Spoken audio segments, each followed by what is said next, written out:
로마서 14장 말씀입니다. 로마서 14장 말씀.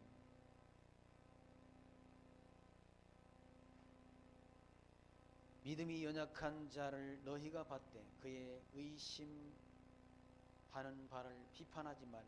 어떤 사람은 모든 것을 먹을 만한 믿음이 있고 연약한 자는 채소를 먹느니라. 먹는 자는 먹지 않는 자를 업신여기지 말고 먹지 못하는 자는 먹는 자를 판단하지 말라. 이는 하나님이 저를 받으셨음이니라. 남의 하인을 판단하는 너는 누구니요? 그 섰는 것이나 넘어지는 것이 제 주인에게 있으며 제가 세움을 받으리니 이는 저를 세우시는 권능이 주께 있음이라. 4절 말씀까지 봉독드렸습니다.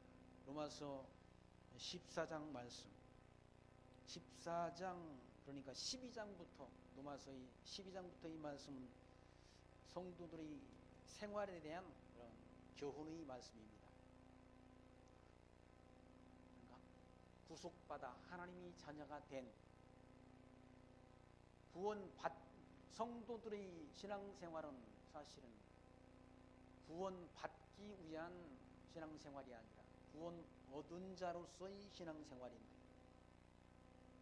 자꾸만 현대교회에 이렇게 해야 구원을 받는다라는 행위를 전제로 한 구원, 행위를 전제로 한 축복, 이런 것들을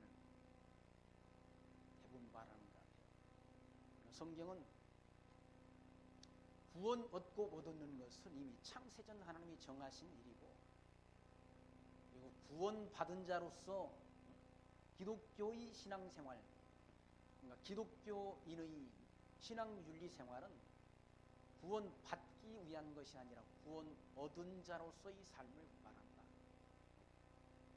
로마서의 말씀이 그것 아닙니까? 로마서입니다. 지혜와 허물로 하나님이 우주 만물을 창조하시고 하나님이 형상 따라 지은 인간이 하나님의 에덴 동산의 그러니까 에덴 동산의 법이라는 건 복잡한 법이 아니라 하나님이 명하신 선악을 알게 하는 실과를 먹지 않는 단순한 것이었다. 그걸 먹어버렸지 않습니다. 하나님 먹지 말라 하신 그 선악을 알게 하는 나무의 실과를 먹고 육신이 죽었다. 육신. 살았으나 실상은 죽은 자가 됐다. 뭐가 죽었는가? 육신이, 아니 영이 죽었다. 영이. 육신은 살았으나 영이 죽었다. 그러니까 하나님이 영광을 보는 눈이 어두워진 거죠. 그걸 성경에는 타락이라고 그러지 않습니다. 그러니까 기독교의 인간론은 타락전 인간, 타락된 인간, 그리고 중생한 인간. 그러니까 성경에서 지금 로마서의 말씀에서 증가하는 그런 기독교인의 윤리, 성도들의 신앙생활은 거듭나고 중생된 성도를 전제로 한다. 구원 얻은 자로서의 신앙생활, 구원 얻은 자로서의 신앙생활을 말한다. 그러니까 구원 얻고 못 얻고는 인간이 행위 여하에 있는 것이 아니라 하나님이 주권이 있지 않습니다. 하나님이 작정과 그리고 하나님이 예정성이 있다. 예정된 백성만 구원하는 거지 아무나가 아니라는 거예요. 그러니까 구원 얻고 못 얻는 건 언제 결정되는가? 이때 결정됩니다. 천지만물 창조하기 전 영원한 세계 안에서 이미 구원 얻고 못 얻고는 결정이 난 거죠. 근데 선택된 예정된 백성을 부르지 않습니다. 부르셔서 결국 예수 그리스도의 피로 말미암아 율법으로 말미암아 죄 가운데 있던 정죄의 영, 죄 가운데 있던 사망 가운데 있던 그런 사람들 가운데, 인간 가운데 하나님이 택한 백성을 여기 죄인 되었던 우리를 부르셔서 하나님께서 그리스도의 피로 말미암아 우리를 하나님이 자녀로 삼아주셨다. 복음 안에서 그리스도의 복음 안에서 우리가 의인됐다. 의인됐다. 율법의 정죄 아래 죄인 되었던 우리를, 죄와 사망 가운데 있던 우리를 불러내셔서 이와 같이 그리스도의 피로 말미암아, 그리스도의 피로 우리가 하나님의 자녀가 됐다. 의인이 됐다. 사도 바울은 로마서 12장 그러므로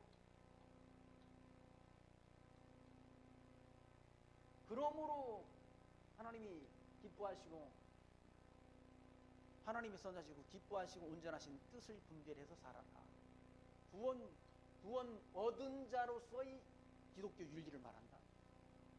구원을 얻기 위한 선한 삶이 아니라 구원 얻은 자로서, 구원 얻은 자, 이미 구원 얻었다. 하나님의 자녀가 됐다. 의인 됐다. 그러므로 하나님이 선하신 뜻을 분별해라. 그러니까 성도의 교회 생활,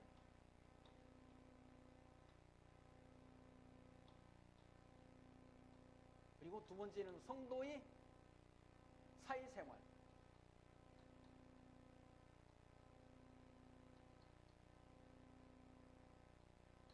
성도의 신앙생활,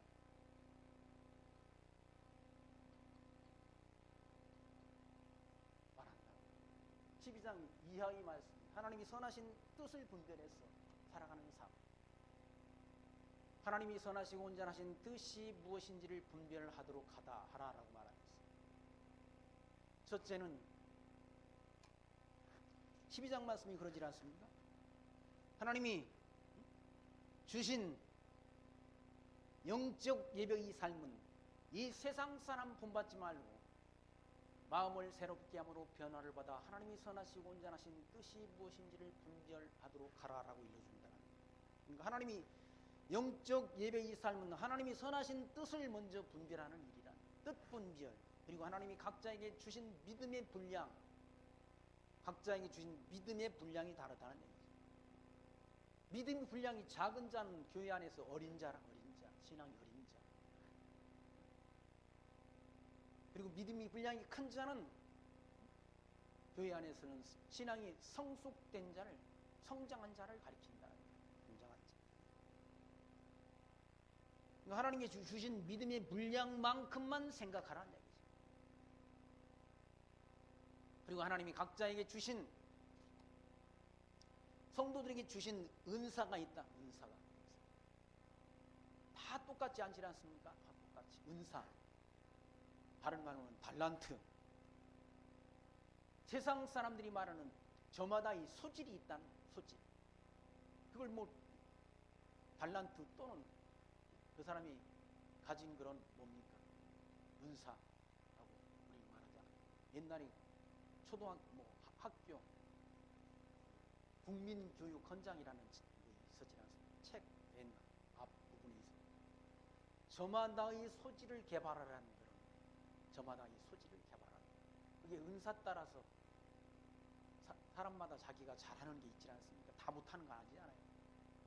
잘하는 걸 개발하는 거. 하나님이 주신 은사가 있다는 거예요. 어떤 사람은 말씀을 가르치고, 어떤 사람은 치리하고, 어떤 사람은 또 뭔가 봉사하고 하는 그런 직임이 있다라고 사도 바울이 밝히질 않습니다. 한 몸에 많은 지체가 있는 것 같이, 그리고 하나님께서 머리 대신 주님께서 우리를 불러주셨는데 각 지체에게 은사를 하나님이 주셨다. 은사 따라 봉사하는 것, 믿음의 분량만큼 생각, 첫 번째는 하나님이 선하신 뜻 분별, 그리고 믿음의 분량만큼 생각, 그리고 은사 따라 봉사하는 것. 그게 영적 예배라고 말하잖아요. 그게 산제사랍니다. 구약의 율법적인 제사, 이건 다 폐했지 않습니까? 그리스도가 오심으로 구약의 율법은 다적인 제사는 다 폐했다. 그리스도가 십자가상에서 죽으심을 통해, 피 흘려 죽으심을 통해서 구약의 율법적인 이 모든 제사가 다 폐했다. 구원 얻은 자, 예수 그리스도의 피로 말미암아 구원 얻은 자는 그러므로 구원해 주셨으므로 타락돼서 저주받아 죽었던 우리를 그리스도의 피로 구원해 주셨으므로 하나님의 선하신 뜻을 분별해서 믿음에 불명한 생각하고 은사 따라 봉사하는 삶을 살아라. 그 생활 가운데 성도들이 교회, 사회, 신앙생활이 있다. 사회생활은 뭐 국가 생활도 다 포함되는 거죠. 국가가 교회가 국가 안에 있지 않습니다. 세상 국가 안에 지금 보호를 받기도 하고 때로는 핍박을 받기도 한다. 선한 정권이 들어서면 교회를 보호를 하는 것이고 악한 정부가 들어서게 되면 교회를 박해한다. 국민으로서의 의무를 해야 된다는 거예요. 국가 안에서 세금도 내야 되고 또는 뭐 군복무도 해야 되고 또 교육도 받아야 되고 또 노동을 해야 되고 그런 국민이 지켜야 될 그런 의무가 있지 않습니까? 그리고 오늘은 여기 말씀에서는 오늘 14장 이 말씀에서는 성도들의 신앙생활 믿음이 약한 자를 너희가 봤대 그의 의심하는 것을 비판하지 말라는 거예요. 믿음이 약하니까 당연히 비판할 의심을 하게 되는 거죠. 아니 우리가 진짜 예수님 구원 얻는 거야? 또는 우리가 뭐 예수님께서 진짜 천국이 있다는데 천국이 있는 거야? 의심을 할 수 있다는 거예요. 우리가 부활이라는 게 진짜 부활을 하는 거야? 라고 의심을 할 수 있다. 사람이 죽었다가 산다는 게 죽었다가 다시 산다는 걸 믿는 것이 제정신으로 믿는 게 아니지 않습니까? 이건 제정신이 아니라는 거죠. 성령 하나님께서 주신 은혜이지. 보통 일반적으로 사람이 죽었다가 다시 산다? 그리고 천국이 있다? 이거 아무나 믿는 게 아니라 구원은 영생을 주시기로 구원 얻기로 예정된 백성만 믿는 거지. 그 믿음을 부활의 믿음을 천국 있다는 사실을 믿는 그 믿음을 믿게 되는 거지. 아무나가 믿는 게 아니야. 이 천국 있다는 사실을 아무나 믿는 게 아니다. 천국은 무슨 천국이야. 살아있을 때나 잘 살아라 라고 세상 사람들 말하지 않습니다. 그리고 예수님 믿는 사람들을 비난한다, 조롱한다. 그럼 그 사람이 안 믿는다고 천국이 없는가? 천국이 있다는 거죠. 그 사람들이 세상 사람들이 부활을 믿지 않는다고 부활이 없는가? 부활이 있다는 거죠. 반드시 부활한다고 그러지 않습니다. 선한 일을 행한 자는 생명의 부활로, 악한 일을 행한 자는 사망의 부활로 나오리라라고 주님께서 복음서의 말씀을 통해 증거해 주셨다. 그걸 믿지 않는 교회에 처음 나온 초신자, 그런 믿음이 연약한 자를 너희가 봤대 그의 의심하는 바를 비판하지 말라는 거예요. 아직 성숙이 뜻해서 그런 거야. 믿음이 자라나지 않아서 그런 거니까 그걸 다 어린아이로 인정하라.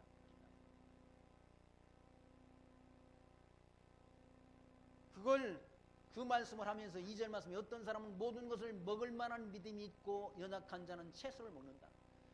어떤 사람은 이 모든 부활이나 뭐 하나님의 작정이나 예정이나 다 믿는 그런 믿음을, 성숙된 믿음을 가진 자가 있다. 아니, 하나님이 천지만물 창조할 때 세상 만사 뜻을 정하시고 다 이렇게 작정하셨대. 저 무슨 지금 뭐 코로나 무한 폐렴도 다 하나님이 뜻 가운데 정한 뜻 가운데 있는 거야. 아니 그렇게 어떤 목사님이 얘기했다고 그러고 그 목사를 막 비판하고 교회 비판하고. 아니 뭐 하나님 뜻이 아닌 일이 세상에 있을 수가 있습니까? 당연히 무한 폐렴도 하나님 뜻 가운데 있는 거죠. 하나님 이때 하나님이 정해놓으시는 거죠. 만사 가운데 포함되는 일이라는 거예요. 만사를 하나님이 작정하시고 뜻을 정했다. 하나님이 작정이란 말은 만물창조 만사 작정을 말한다. 이 예정이란 말은 선택과 유기, 인간의 구원과 멸망에 대한 것을 미리 정한 걸 예정이라고 말하고, 이 지구상에 있을 모든 만사를 하나님이 미리 정한 걸 작정이라고 말한다. 작정하신 뜻대로 모든 만사가 이루어지는 것이지. 칼빈주의자들은 바람에 낙엽이 떨어졌어. 그 낙엽이 굴러가는 것조차도 하나님이 뜻이라고 말하지 않습니다. 하나님의 뜻이라. 하나님이 뜻이 아닌 것이 없다는 얘기죠. 그게 장로교의 칼빈주의적 사고라는 사고.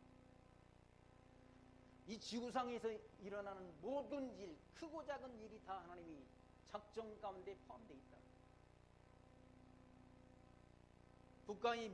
국가의 멸망과 국가의 세워짐, 국가의 흥망성쇠, 인간의 삶과 죽음 다 하나님이 작정 가운데 포함되어 있는 작정하신 뜻대로 역사를 하나님이 주관해 가십니다.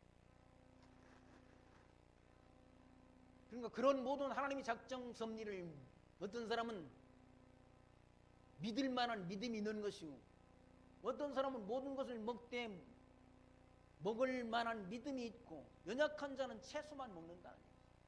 자기 상식적으로 이해되는 것만 믿는다는 얘기죠. 여기 지금 먹는 걸 말하는 건 아니지 않습니까? 믿고 그러니까 모든 걸 다 믿을 만한 믿음이 성경 속에 계시된 모든 것을 다 믿는 만한 믿음을 가진 사람도 있고 또 일부만을 믿는 사람들이 있다는 얘기죠. 어린아이들은 다 채소를 먹는다는데 사실은 어린아이들은 김치도 못 먹잖아요. 김치도 매운 것도 못 먹는다. 다 성경 속에 계시된 하나님의 말씀이 다 수용이 안 되는 거죠. 납득이 안 된다. 이해가 안 되니까 납득이 안 된다는 얘기죠. 그러니까 납득이 안 되니까 못 믿는 거 아니에요. 근데 어떤 사람들은 다 믿을 만한 믿음이 있다. 그런데 먹는 자는 먹지 않는 자를 업신여기지 말며 먹지 못하는 자는 먹는 자를 판단하지 말라는 얘기죠.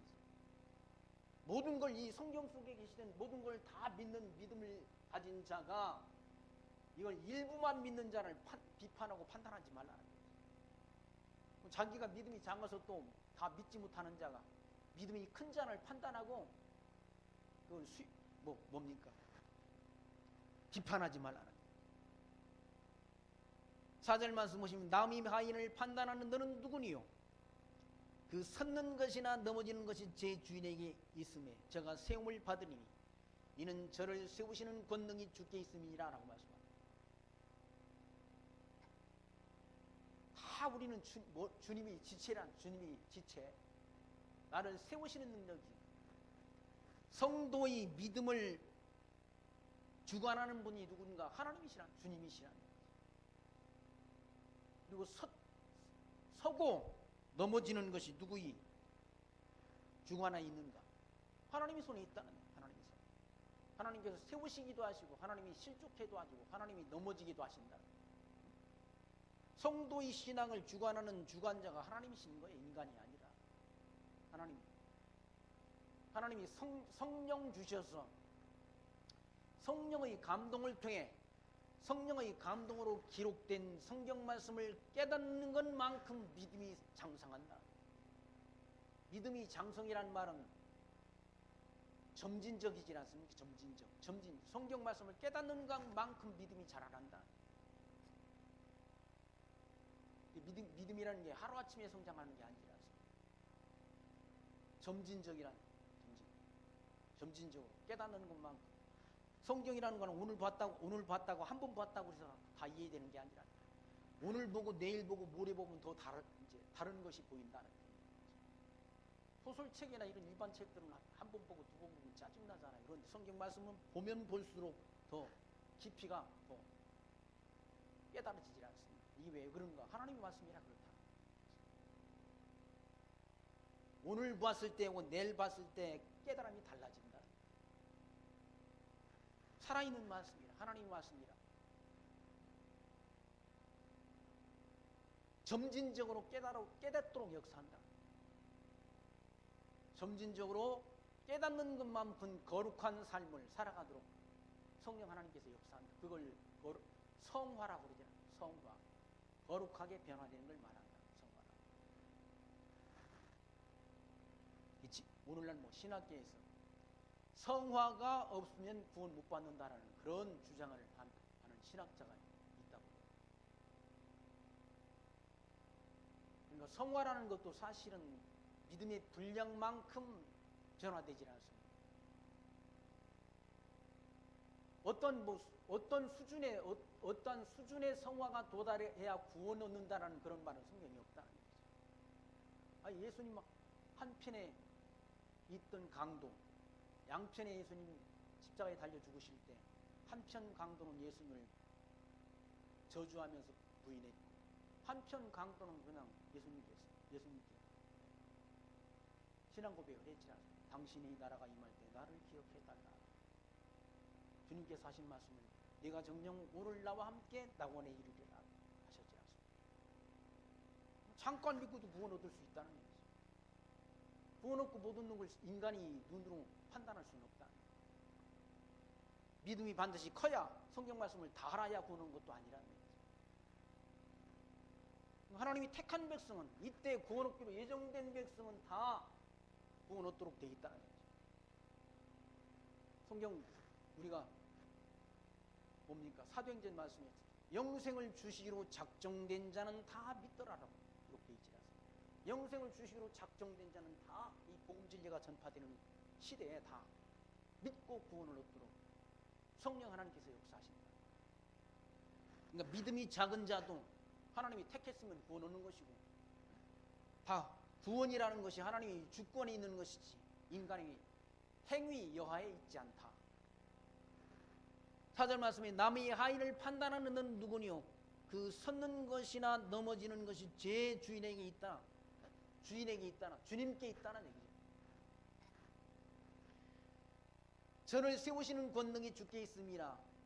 혹은 이 날을 저날보다 낮게 여기고 혹은 모든 날을 같게 여기나니 각각 자기 마음에 확정할지니라. 그러니까 믿음이 어린 자들은 날짜를 따진다. 날짜를 따져가지고 월삭이다, 안식이다, 또는 뭐 이런 절기들을 다 따진다는 거예요. 사실은 그 모든 구약의 모든 절기들은 다 그리스도 안에서 그리스도가 오셔서 이루심을 통해서 모든 절기들이 다 폐해졌다. 지금도 무슨 안식일을 지키고, 지금도 무슨 뭐 월상을 지키고, 지금도 무슨 유월절을 지키고, 그거 아니지 않습니까? 그리스도가 오셔서 다 이루었다는 거예요. 그런데 날들을, 믿음이 연약한 자들은 날들을 따진다는 거예요. 이 날을 저날보다 낮게 여기고, 혹은 모든 날을 같게 여길 수도 있다는 거예요. 모든 날이 다 하나님 앞에 같은 것이죠. 같은 것. 믿음이 장성한 자는 모든 날이 다 같다라고 본다는 거예요. 무슨 정월 초하루만 특별히 다른 날이다 해가지고, 저 동해 바다 가서 동해에 떠오르는 해를 보면서, 그 붉은 해를 보면서 자기 소원을 빌면 이루어진다고 생각하는 건, 그건 아직 신앙이 없는 사람들이 생각하는 그런 생각이지 않습니다. 또 우리나라에도 민속적으로 보면 뭐 손 없는 날이라는 그런 날을 잡아가지고 다 그런 미신적인 사고를 가진 사람들은 날짜를 다 잡잖아요. 이사가는 날짜도 잡아야 되고, 결혼하는 날짜도 그렇게 좋은 길이를 잡는 것이고 다 잡잖아요. 근데 우리 기독교인들은 다 뭐 똑같은 날로 보질 않습니다. 똑같은 날. 선언 날이 무슨 선언 날이 있습니까? 귀신이 활동하지 않는 쉬는 날이래. 또 귀신도 무슨 휴가를 가나. 제주도에는 그런 날이 있다고 그러지 않습니까?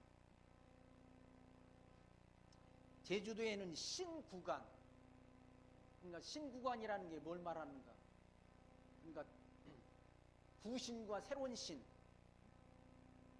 그런 신이 교대하는 시간이 있다. 교대하는 시간. 그걸 신구간이라고 그러는 거예요. 신구간은 뭐 신이 교대하는 시간인데, 우리나라 절기 대한 후 4일 후부터 8일까지 4일 동안 이사가는 날로 정한다고 그러더라고요. 미신적인 사고에 쩌든 사람들은 그런 거, 뭐 평일날 이사도 가지 못한다. 그리고 벽에 못을 하나 박는 것도 길이를 봐서 못을 박는다. 손 없는 날 못을 박는다. 손 있는 날 못을 박게 되면 뭐 집안에 뭡니까? 그런 나쁜 일이 생긴다. 그런 생각들을 가진 사람들이 있다. 그러니까 신앙이 있는 사람들은 다 그거 다 아무 때나 못을 박을 수 있고 한데, 그런 잘못된 풍습에 매여 있다는 얘기죠.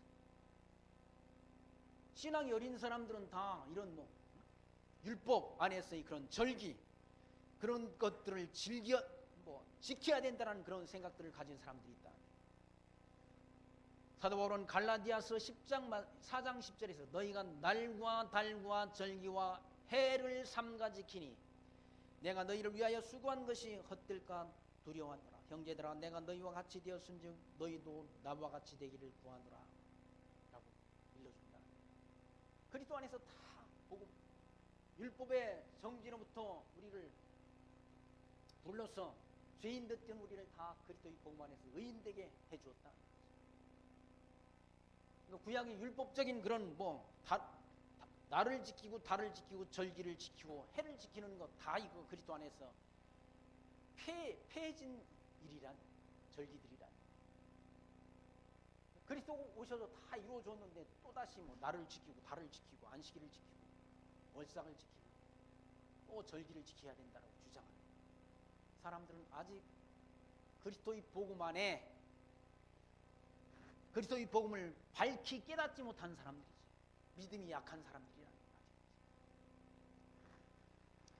6절 말씀에 나를 중히 지키는 자도 주를 위하여 중히 지키고 먹는 자도 주를 위하여 먹으니 이는 하나님께 감사하며 먹지 않는 자도 주를 위하여 먹지 않냐니 하나님께 감사하느니라. 우리 중에 누구든지 자기를 위하여 사는 자가 없고 자기를 위하여 죽는 자도 없도다. 자기를 위해서 사는 자도 없고 자기를 위해서 죽는 자도 없다는 거죠. 우리 생과 사가 누구의 손에 있는가? 하나님 손에 있다. 생명의 주관자가 하나님이시라니. 하나님이 살게 하니까 사는 것이고 하나님이 데려가면 가는 것이 인생이지. 사도행전 17장에서 사도 바울은 하나님을 힘입어 우리가 살며 기동하며 있느니라. 하나님의 생명의 기운이 우리 속에 역사하니까 살며 기동하며 있다. 생명의 기운을 가져가면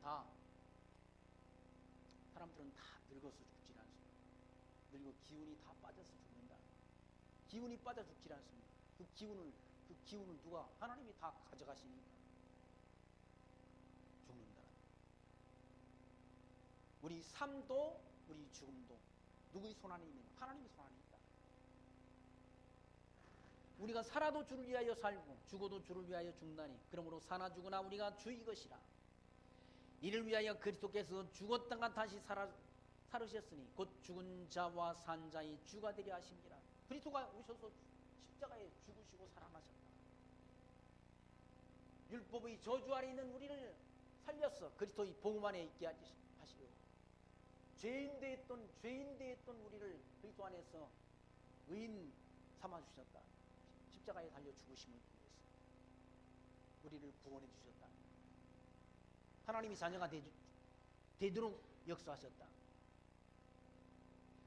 10절 말씀 내가 어찌하여 내 형제를 판단하느냐 어찌하여 내 형제를 업신 여기느냐 우리가 다 하나님의 심판대 앞에 서리라 말씀합니다.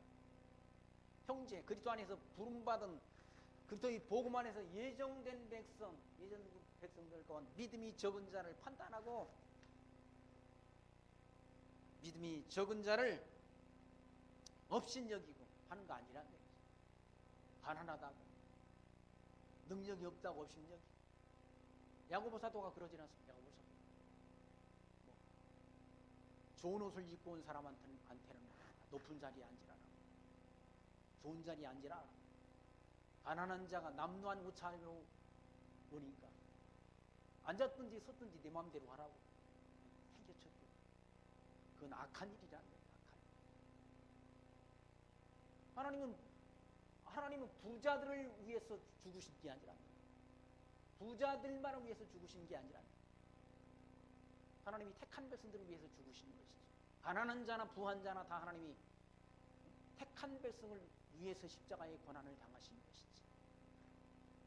누구를 위해서 죽으신 것입니까? 구원업계로 예정된 백성을 위해서 십자가에 달려 죽으셨다. 그러니 믿음이 적은 자나 믿음이 큰 자가 적은 자를 판단하거나 업신여겨서는 안 된다라고 사도 바울은 지금 교훈하지 않습니다. 네가 어찌하여 내 형제를 판단하느냐 어찌하여 내 형제를 업신여기느냐 우리가 다 하나님의 심판대 앞에 서리라. 하나님의 심판대 앞에 다 다시 오실 주님은 심판의 권세를 가지고 오신다. 심판주로 오신다. 기록되었으되 주께서 가라사대 내가 살았노니 모든 무릎이 내게 꿇을 것이요 모든 혀가 하나님께 자백하리라 라고 이사야서 45장 23절 말씀을 인용하지 않습니다. 그러므로 우리 각인이 자기 일을 하나님께 직구하리라. 자기가 한 일을 다 하나님 앞에 직구할 때가 있다.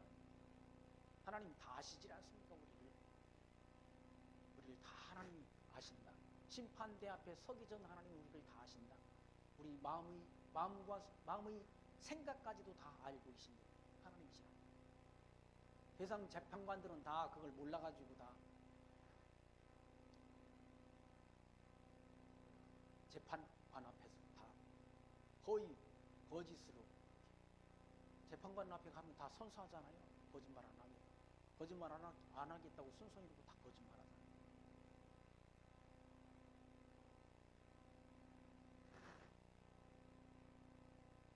하나님 앞에는 우리가 거짓을 말할 수가 없다. 예, 하나님은 다 아시니 우리 행하신 일을 다 하나님이 아신다. 13절 말씀 보시면 그런즉 우리가 다시는 서로 판단하지 말고 도리어 부딪힐 것이나 거칠 것을 형제 앞에 두지 아니할 것을 주의하라. 형제들이 넘어지지 않게 부딪힐 것 거기 거칠 것 두지 않기를 조심하라. 어린 아이들 앞에 뭡니까? 걸려 넘어질 걸 놓는 부모는 없잖아요. 어린 아이들이 걸어가게 되면 다 걸어가는 그걸 다 치워주지. 걸어가지고 그 앞에다 갖다 걸려 넘어지라고 그걸 갖다 놓는 그런 부모는 없다.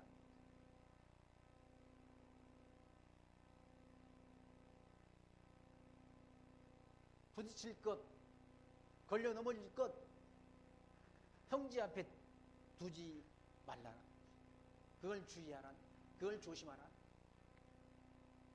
14절 내가 주 예수 안에서 알고 확신하는 것은 무엇이든지 스스로 속된 것은 없을 때 다만 속되게 여기는 그 사람에게는 속되니라.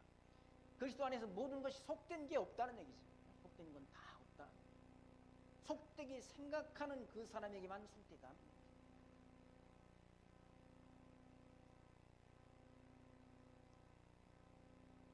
고린도서에서는 우상의 제물을 먹는 것이 옳으냐 그러냐 그거 가지고 따지지 않습니다. 우상 앞에 드렸던 음식을 먹는 것이 먹어도 되느냐 안 되는가 가지고 다 옳고 그름에 대한 걸 또 따진다.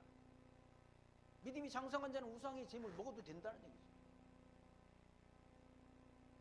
제사 음식 먹어도 돼요? 아니 먹어도 돼.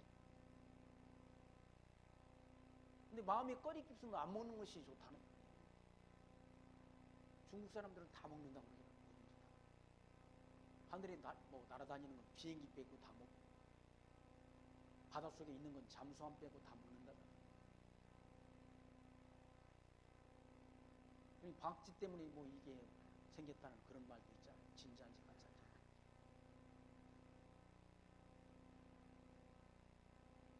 우상의 제물, 제사 음식이 우상의 제물 아닙니까? 믿음이 장성한 자는 먹을 수도 있다는 얘기죠. 마음에 꺼리낌이 있으면 이거 우상한테 드렸던 음식인데 아니 마음에 개무치 않으면 안 먹어도 된다. 속되다고 생각하면 그 사람은 이제 속된 거니까 안 먹으면 돼. 먹으면 억지로 먹으면 체한다. 속된 게 없다. 속되다고 여기는 그 사람에게는 속되니라.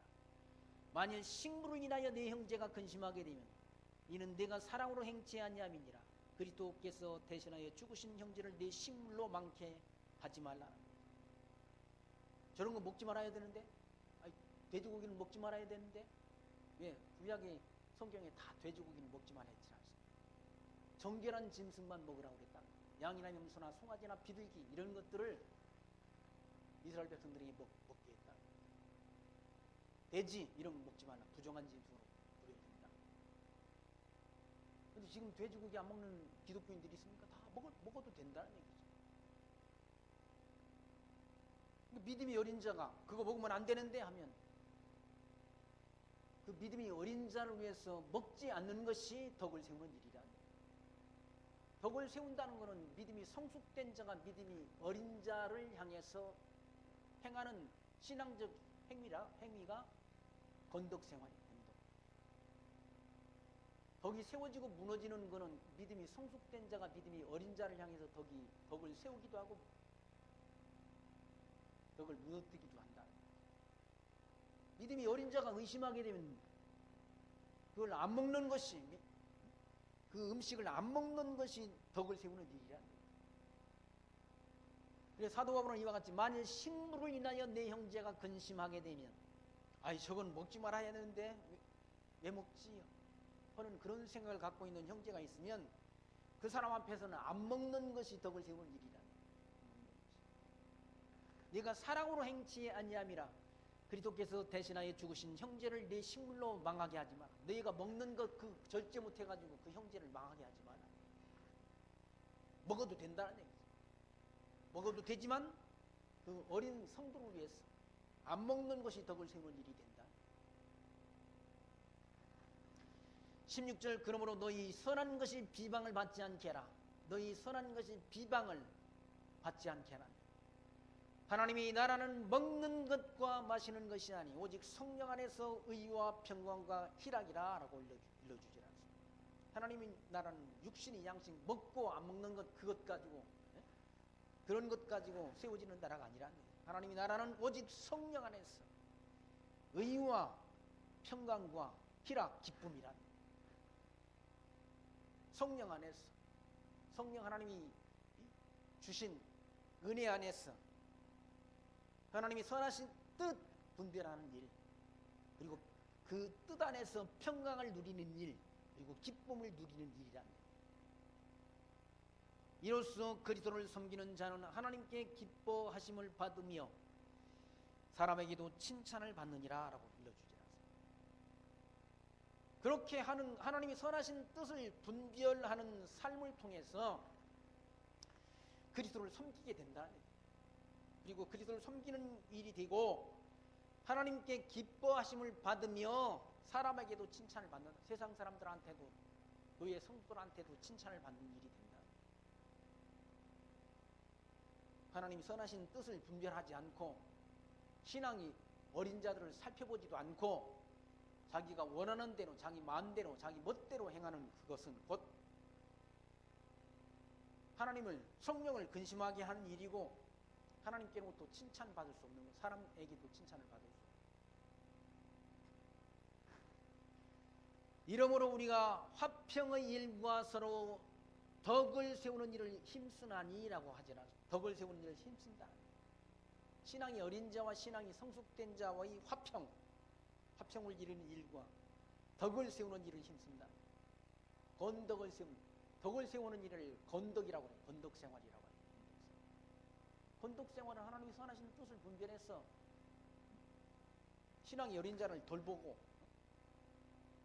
신앙이 어린 자를 비판하지 말고 판단하지 말고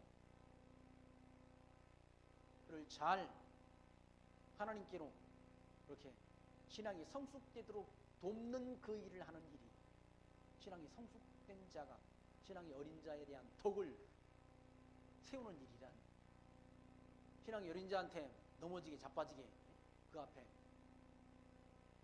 그런 것들을 갖다 놓지 마. 그 어린 자가 잘 신앙 안에서 그리스도의 복음 안에서 믿음 안에서 잘 신앙이 성숙될 수 성장해 갈 수 있도록 돕는 그 일. 그 일이 하나님 앞에 선한 일이다.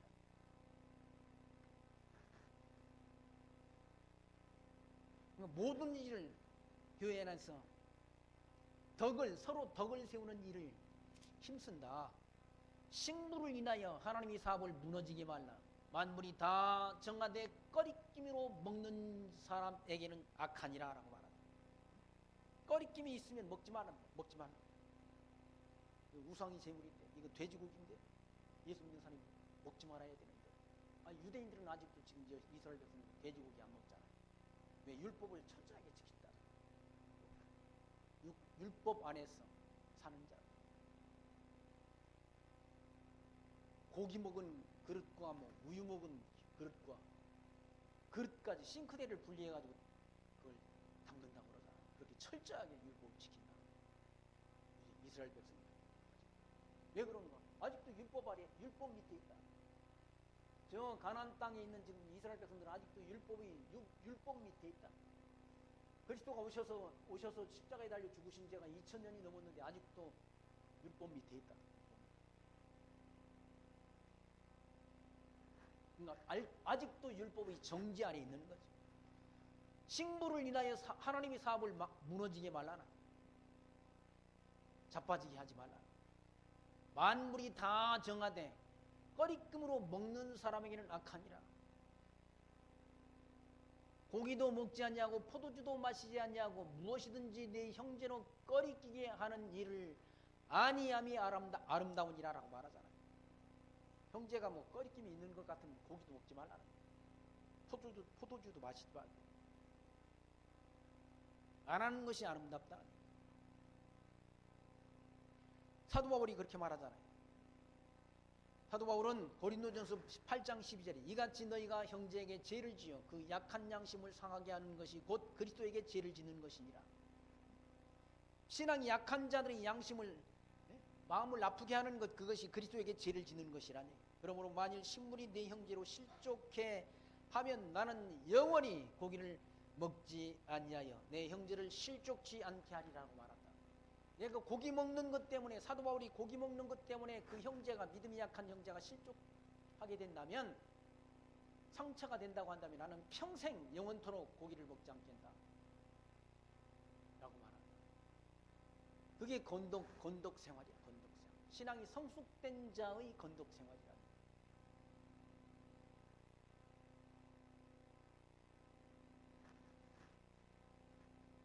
먹는 것 가지고, 음식 가지고 서로 실족하고 뭐 서로 상처받고 그럴 바에 차라리 안 먹는 것이 낫다.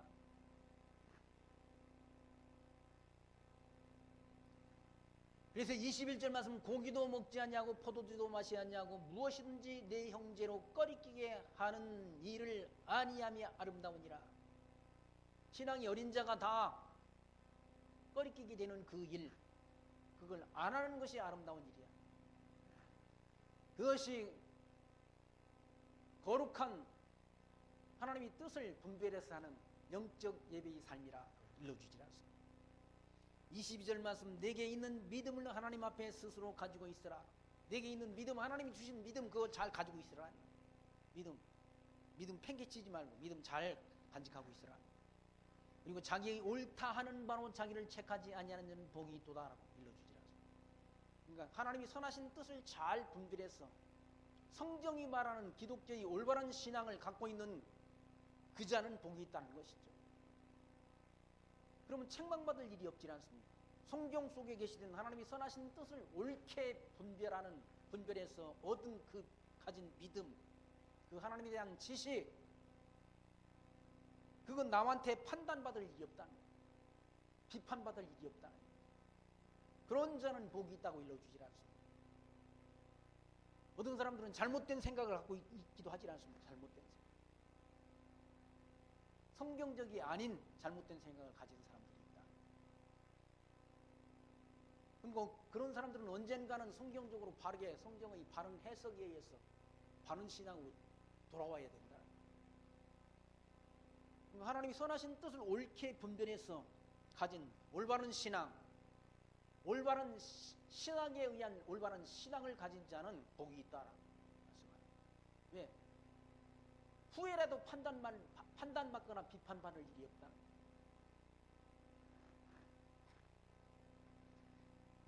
그래서 자기의 옳다 하는 바로 자기를 책하지 아니하는 자는 복이 있도다.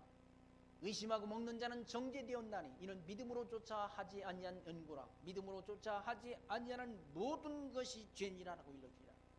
믿음을 쫓아 행하지 않는 모든 것이 죄라네. 믿음 밖에서 하는 일을 행하는 모든 일이 죄라네. 아니 자기는 저거 먹으면 안 되는데, 저거 하나님 앞에 범죄하는 일인데 라고 믿으면서 그걸 그런 우상집을 먹는다. 그건 범죄하는 것이나 마찬가지다.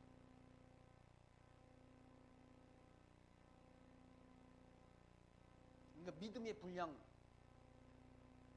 하나님이 믿음의 분량 주신 만큼 가지고 자기 신앙 양심 따라 생활하는 삶. 그러니까 믿음이 불량만큼 생각 또 영적 예배의 삶이 그거지라. 영적 예배의 삶이 뭔가 하나님이 선하시고 온전하신 뜻을 분별하는 일이고, 두 번째는 하나님께서 주신 믿음의 분량만큼 생각하는 일이고, 그리고 세 번째는 하나님이 주신 그런 은사 따라 봉사하는 삶이라. 이게 성도들의 영적 예배의 삶인데, 그 가운데 이와 같이 성도들끼리 그런 신앙생활이 있었어. 신앙이 어린 자, 신앙이 성숙된 자가 신앙이 어린 자를 향해서 덕을 세운다. 그 신앙이 어린 자들을 배려하는 삶, 그 삶을 성숙된 신앙인들이 살아가는 삶이어야 된다. 그리고 어린 자들을 늘 살피는 삶, 보살피는 삶, 돌아보는 삶. 어떤 선교사님은 그랬다고 했습니다. 복음 진리 전파, 이 목회, 이건 성공이 아니라 섬김이다라고 했다고 했습니다. 목회라는 건 성공이 아니라 섬김이라는 거예요. 섬겨주는 삶. 믿음이 섬긴다는 말은 믿음이 어린 자를 믿음이 장성한 자가 섬기는 거 아니에요.